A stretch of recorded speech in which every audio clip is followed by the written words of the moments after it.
Hello everyone, welcome back to our channel. నేను మీ సుమ. ఈరోజు recipe వచ్చేసి ఒంట్లో బాగాలేనప్పుడు, అంటే జ్వరం వచ్చినప్పుడు, నోరు రుచిగా లేనప్పుడు ఈ విధంగా రసం చేసుకున్నారంటే మిరియాల రసం చాలా రుచిగా ఉంటుంది. హెల్త్ కూడా ఈ రసం అనేది చాలా మంచిదండి. ఇంకెందుకు ఆలస్యం, మనం ప్రాసెస్లోకి వెళ్ళిపోయి ఈజీగా చేసుకుని మనం ఈ రసాన్ని చూసేద్దాం. స్టవ్ పైన ఒక ప్యాన్ పెట్టేసుకొని 9 వరకు ఎండుమిర్చి తీసుకోవాలి. మీరు తినే స్పైసీని బట్టి ఎండుమిర్చిని యాడ్ చేసుకోండి.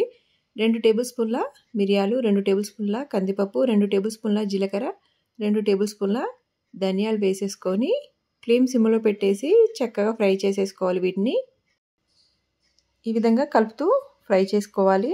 ఫ్లేమ్ సిమ్లోనే పెట్టాలండి, అప్పుడే అన్నీ చక్కగా వేగుతాయి. ఈ విధంగా ఫ్రై అయితే సరిపోతుందండి. చూడండి, చక్కగా ఫ్రై అయిపోయాయి కదా. ఇవి పూర్తిగా చల్లారనివ్వాలి. ఇప్పుడు స్టవ్ పైన ఒక గిన్నె పెట్టేసుకోవాలి రసం కోసం. ఇక్కడ నేను లీటర్ వరకు వాటర్ తీసుకున్నానండి. వేడి వాటర్ వేస్తున్నాను గిన్నెలో.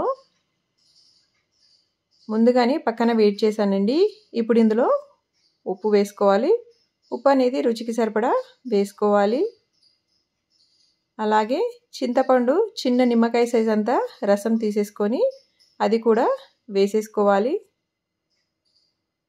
మీరు ఎక్కువగా పులుపు తింటే ఎక్కువగా వేసుకోండి, తక్కువ తింటే తక్కువగా వేసుకోండి.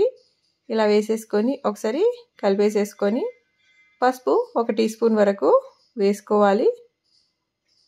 వెల్లుల్లి రెబ్బలు కాస్త కచ్చపచ్చగా దంచేసుకొని అవి కూడా వేసుకోవాలి. ఇందులో కొద్దిగా కరివేపాకు వేసేసుకొని ఇది ఒక 2-3 పొంగులు వచ్చే వరకు మరిగించుకోవాలి. ఈ విధంగా మరుగుతున్నప్పుడు కొద్దిగా బెల్లం వేసుకోవాలి. రుచి చాలా బాగుంటుందండి. అన్నీ బ్యాలెన్స్ అవుతాయి బెల్లం వేయటం వలన.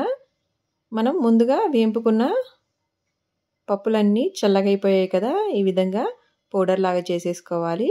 ఆ పౌడర్ 1 టీ స్పూన్ వరకు వేసేసుకొని ఒక పొంగొచ్చే వరకు ఉంచేసేసుకొని స్టవ్ ఆఫ్ చేసేసుకోవాలి. ఈ విధంగా ఒకసారి కలిపేసేసుకొని స్టవ్ పైన చిన్న కడాయి పెట్టేసుకొని 1 టేబుల్ స్పూన్ ఆయిల్ వేసుకోవాలి. ఆయిల్ హీట్ అయ్యాక 1 టీ స్పూన్ ఆవాలు, 1 టీ స్పూన్ జీలకర్ర, ఎండుమిర్చి, కరివేపాకు వేసేసుకొని కావాలనుకుంటే ఇంగువ కూడా వేసుకోండి, రుచి బాగుంటుంది. ఈ తాలింపు అనేది ఇందులో వేసేసుకున్నామంటే కమ్మనైన రసం రెడీ అండి.